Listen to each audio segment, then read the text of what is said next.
Hey friends, picture this. A symbol carved in stone over 4,000 mi away is identical to one buried 90 ft underground on a mysterious island off the coast of Nova Scotia. Coincidence?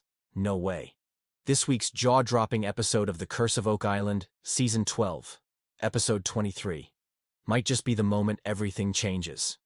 We're talking deep analysis, ancient codes, international connections, and a trail of symbols that's giving historians goosebumps. So buckle up, because today we're diving deep.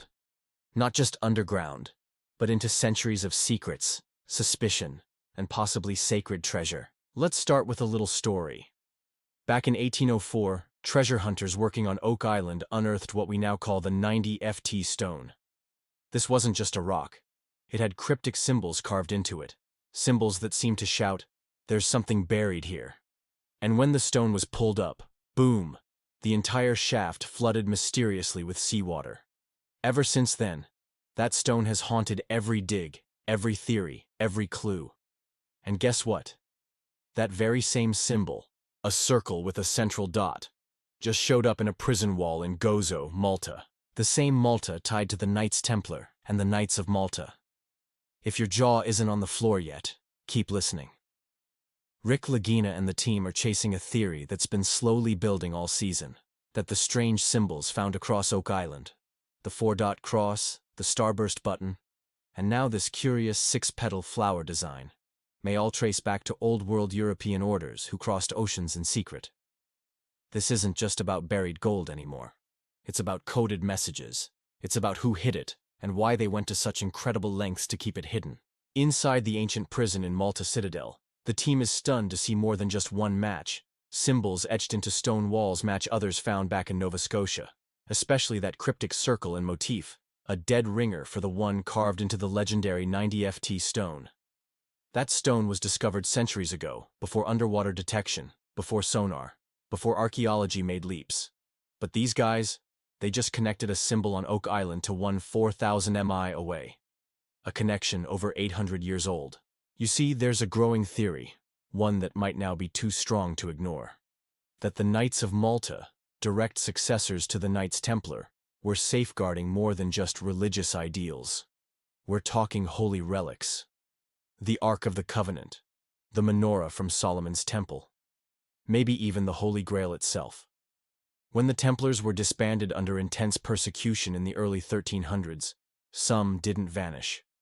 They moved in the shadows. Now it looks like they brought their treasures to North America long before Columbus. And just when you think it couldn't get more intense, boom, the team shifts back to Oak Island's Lot 1. This isn't just random digging. They're using a map made by legendary treasure hunter Frederick Blair from the 1800s.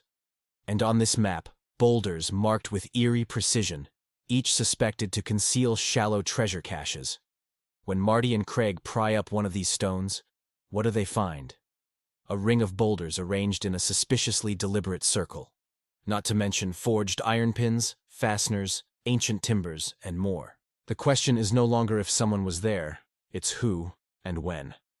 Craig Tester pulls out a hand-forged wedge. Marty finds a hook embedded in old timber. Gary Drayton, metal detection wizard, pulls out raw iron that's got serious age. This is the stuff of old ships, maybe even supply caches left behind by centuries-old explorers. Could this boulder ring be a treasure marker? A ritual space? Or maybe the entrance to yet another chamber? Either way, it's a loud message from the past. Keep digging.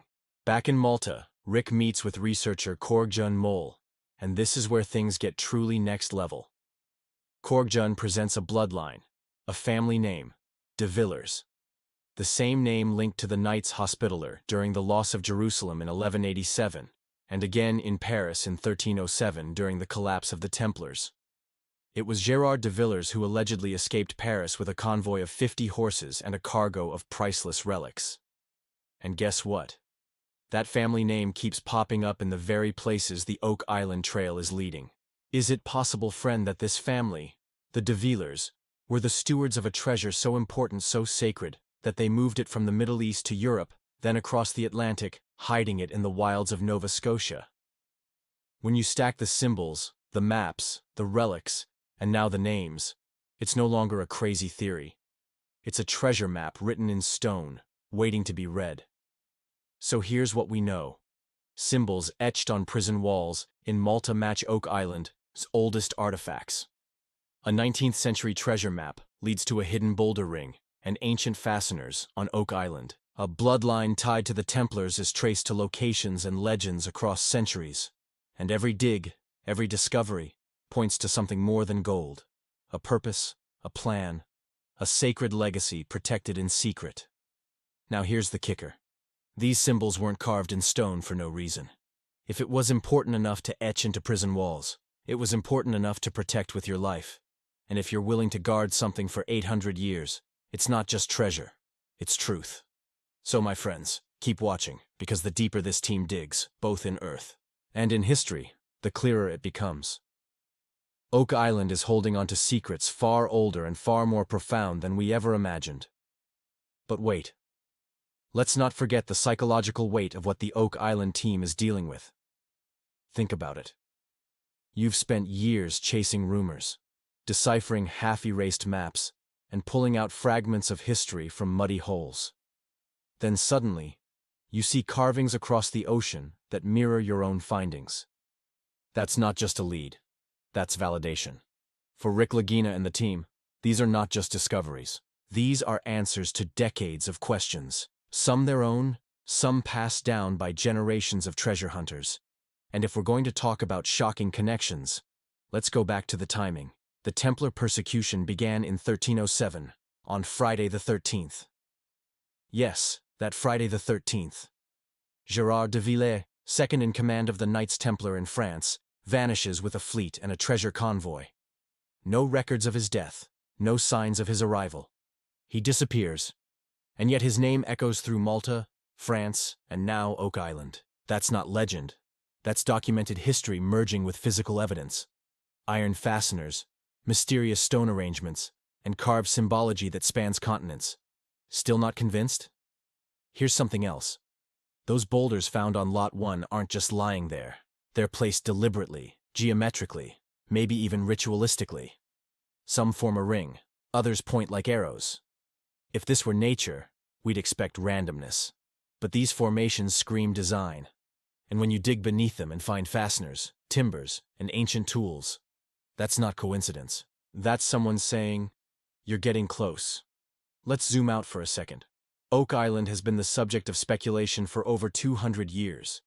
People have died chasing this mystery. Millions of dollars have been spent. Entire lifetimes devoted to uncovering what lies beneath. But now, more than ever, the trail feels solid. Real names. Real bloodlines. Real materials. This isn't just speculation. It's a historical narrative finally beginning to unfold. The deeper you go into this episode, the more you realize something profound. The mystery of Oak Island isn't about pirates or folklore, or even just treasure. It's about control. It's about preservation. It's about knowledge so powerful, whether religious, historical, or technological, that entire generations would commit to guarding it in silence. That's the real story. And this episode gave us one of the most credible links yet, tying medieval Europe directly to a tiny, obscure island off the Canadian coast. And the team? They're not done. The map has more boulders. The symbols have more meanings. The story has more layers. As they head deeper into Lot 1 and explore further connections in Malta, the bigger picture is forming. One clue at a time, one artifact at a time. And while the treasure hasn't been unearthed yet, the truths coming to light may prove even more valuable than gold. So here's the question you need to ask yourself. If secret orders, religious relics, and centuries-old bloodlines all point to Oak Island, what else is buried there?